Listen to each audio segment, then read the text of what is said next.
বিজেপির কাণ্ড কারখানা থেকে ভালো লাগছে, গর্বিত বোধ করছি।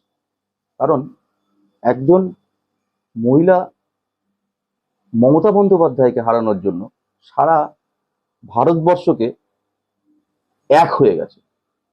কেন? ED, EC, CBI, IT, CAPF, CRPF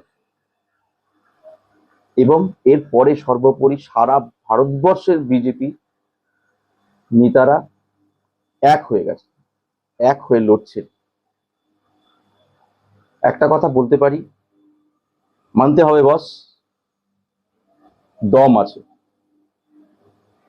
কিছুদিন আগে পর্যন্ত শুনেছি বিজেপির চারণা নেতাগুলোর মুখে, টিভিতে, রাস্তায়, ওরা তো আঞ্চলিক দল।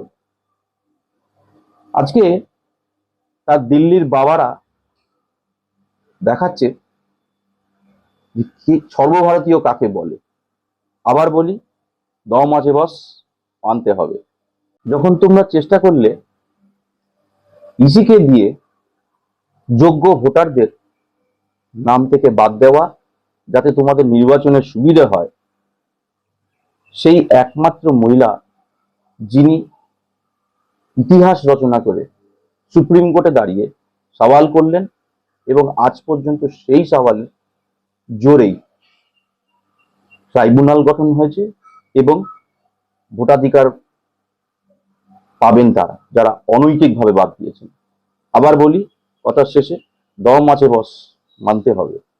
তাহলে বাংলা পথ দেখায়, ইতিহাসেও দেখিয়েছে, আজও দেখাচ্ছে।